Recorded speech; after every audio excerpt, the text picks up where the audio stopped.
The Giver, Chapter 6. "Lily, please hold still," Mother said again. Lily, standing in front of her, fidgeted impatiently. "I can tie them myself," she complained. "I always have." "I know that," Mother replied, straightening the hair ribbons on the little girl's braids. "But I also know that they constantly come loose, and more often than not, they're dangling down your back by afternoon. Today, at least, we want them to be neatly tied, and to stay neatly tied."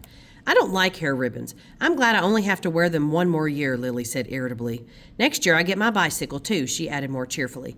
"There are good things each year," Jonas reminded her. "This year you get to start your volunteer hours. And remember last year when you became a 7, you were so happy to get your front button jacket?" The little girl nodded and looked down at herself at the jacket with its row of large buttons that designated her as a 7. 4, 5s, and 6s all wore jackets that fastened down the back so that they would have to help each other dress and would learn interdependence. The front button jacket was the first sign of independence, the first very visible symbol of growing up. The bicycle at 9 would be the powerful emblem of moving gradually out into the community, away from the protective family unit.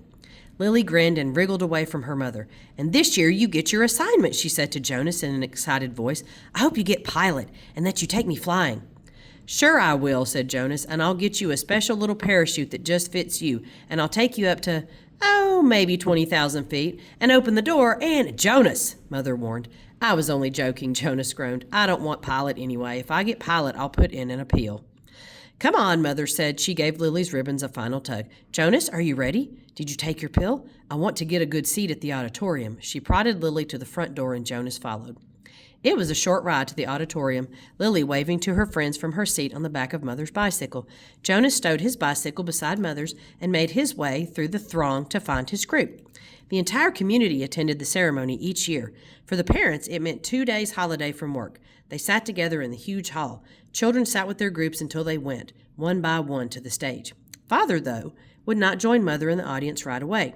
For the earliest ceremony, the naming, the nurturers brought the new children to the stage. Jonas, from his place in the balcony with the 11s, searched the auditorium for a glimpse of Father. It wasn't at all hard to spot the nurturer sections at the front. Coming from it were the wails and howls of the new children who sat squirming on the nurturers' laps. At every other public ceremony, the audience was silent and attentive, but once a year they all smiled indulgently at the commotion from the little ones waiting to receive their names and families.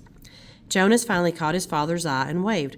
Father grinned and waved back, then held up the hand of the new child on his lap, making it wave too. It wasn't Gabriel. Gabe was back at the nurturing center today, being cared for by the night crew. He had been given an unusual and special reprieve from the committee and granted an additional year of nurturing before his naming and placement.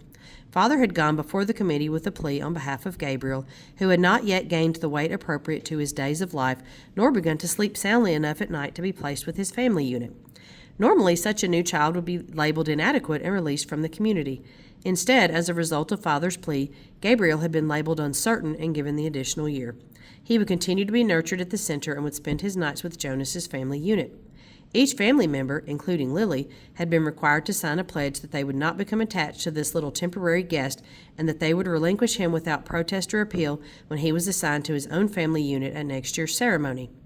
At least, Jonas thought, after Gabriel was placed next year, they would still see him often, because he would be part of the community. If he were released, they would not see him again, ever. Those who were released, even as new children, were sent elsewhere and never returned to the community. Father had not had to release a single new child this year, so Gabriel would have represented a real failure and sadness. Even Jonas, though he didn't hover over the little one the way Lily and his father did, was glad that Gabe had not been released.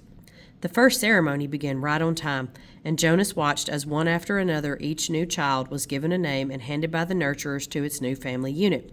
For some it was a first child, but many came to the stage accompanied by another child beaming with pride to receive a little brother or sister, the way Jonas had when he was about to be a 5. Asher poked Jonas's arm. "Remember when we got Philippa?" he asked in a loud whisper. Jonas nodded. It had only been last year. Asher's parents had waited quite a long time before applying for a second child. Maybe, Jonas suspected, they had been so exhausted by Asher's lively foolishness that they had needed a little time. 2 of their group, Fiona and another female named Tia, were missing temporarily, waiting with their parents to receive new children. But it was rare that there was such an age gap between children in a family unit. When her family's ceremony was completed, Fiona took the seat that had been saved for her in the row ahead of Asher and Jonas. She turned and whispered to him, "He's cute, but I don't like his name very much." She made a face and giggled. Fiona's new brother had been named Bruno. It wasn't a great name, Jonas thought, like Gabriel, for example, but it was okay. The audience applause, which was enthusiastic at each naming, rose in an exuberant swell when one parental pair, glowing with pride, took a male new child and heard him named Caleb. This new Caleb was a replacement child. The couple had lost their first Caleb, a cheerful little 4. Loss of a child was very, very rare. The community was extraordinarily safe, each citizen watchful and protective of all children. But somehow the first little Caleb had wandered away unnoticed and had fallen into the river. The entire community had performed the ceremony of loss together, murmuring the name Caleb throughout an entire day, less and less frequently, softer in volume, as the long and somber day went on, so that the little 4 seemed to fade away gradually from everyone's consciousness. Now, at this special naming, the community performed the brief murmur of replacement ceremony, repeating the name for the first time since the loss. Softly and slowly at first, then faster and with greater volume, as the couple stood on the stage with the new child sleeping in the mother's arms, it was as if the first Caleb were returning. Another new child was given the name Roberto, and Jonas remembered that Roberto the Old had been released only last week. But there was no murmur of replacement ceremony for the new little Roberto. Release was not the same as loss. He sat politely through the ceremonies of 2 and 3 and 4, increasingly bored as he was each year. Then a break for midday meal, served outdoors, and back again to the seats for the 4s, 5s, 6s, for the 5s, 6s, 7s, and finally, last of the first day ceremonies, the 8s. Jonas watched and cheered as Lily marched proudly to the stage, became an 8, and received the identifying jacket that she would wear this year, this one with smaller buttons, and for the first time, pockets, indicating that she was mature enough now to keep track of her own small belongings. She stood solemnly listening to the speech of firm instructions on the responsibilities of 8 and doing volunteer hours for the first time, but Jonas could see that Lily, though she seemed attentive, was looking longingly at the row of gleaming bicycles, which would be presented tomorrow morning to the 9s. Next year, Lily Billy, Jonas thought. It was an exhausting day, and even Gabriel, retrieved in his basket from the nurturing center, slept soundly that night. Finally, it was the morning of the ceremony of 12. Now Father sat beside Mother in the audience. Jonas could see them applauding dutifully as the 9s, one by one, wheeled their new bicycles, each with its gleaming name tag attached to the back, from the stage. He knew that his parents cringed a little as he did when Fritz, who lived in the dwelling next door to theirs, received his bike and almost immediately bumped into the podium with it. Fritz was a very awkward child who had been summoned for chastisement again and again. His transgressions were small ones, always. Shoes on the wrong feet, schoolwork misplaced, failure to study adequately for a quiz. But each such error reflected negatively on his parents' guidance and infringed on the community's sense of order and success. Jonas and his family had not been looking forward to Fritz's bicycle, which they realized would probably too often be dropped on the front walk instead of wheeled neatly into its port. Finally, the 9s were all settled in their seats, each having wheeled a bicycle outside where it would be waiting for its owner at the end of the day. Everyone always chuckled and made small jokes when the 9s rode home for the first time. "Want me to show you how to ride?" older friends would call. "I know you've never been on a bike before." Excuse me. But invariably, the grinning 9s, who in technical violation of the rule had been practicing secretly for weeks, would mount and ride off in perfect balance, training wheels never touching the ground. Then the 10s. Jonas never found the ceremony of 10 particularly interesting, only time-consuming, as each child's hair was snipped neatly into its distinguishing cut.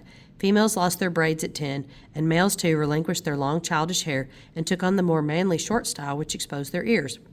Laborers moved quickly to the stage with brooms and swept away the mounds of discarded hair. Jonas could see the parents of the new 10s stir and murmur, and he knew that this evening, in many dwellings, they would be snipping and straightening the hastily done haircuts, trimming them into a neater line. 11s. It seemed a short time ago that Jonas had undergone the ceremony of 11, but he remembered that it was not one of the more interesting ones. By 11, one was only waiting to be 12.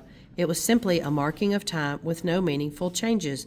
There was new clothing, different undergarments for the females whose bodies were beginning to change, and longer trousers for the males, with a specifically shaped pocket for the small calculator that they would use this year in school.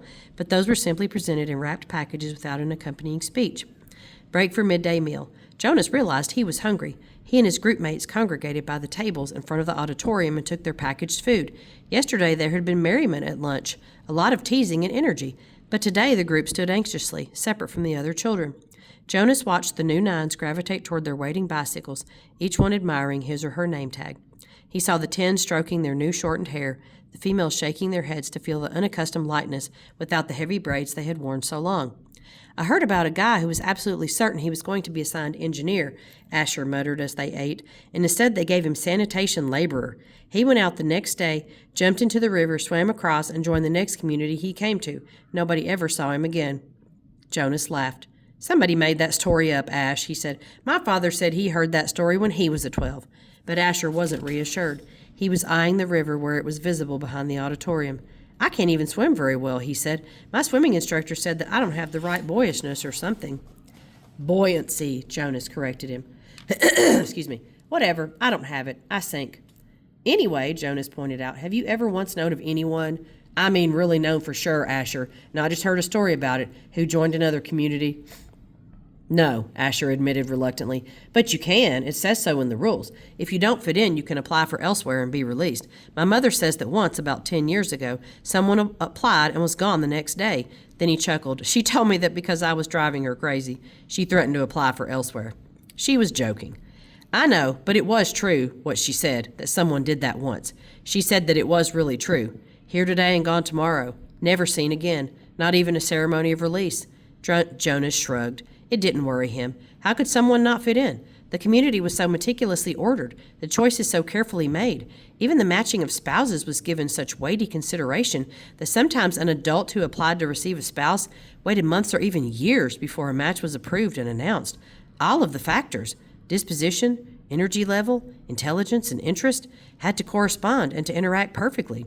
Jonas's mother, for example, had higher intelligence than his father, but his father had a calmer disposition. They balanced each other. Their match, which like all matches had been monitored by the committee of elders for 3 years before they could apply for children, had always been a successful one. Like the matching of spouses and the naming and placement of new children, the assignments were scrupulously thought through by the committee of elders. He was certain that his assignment, whatever it was to be, and Asher's too, would be the right one for them.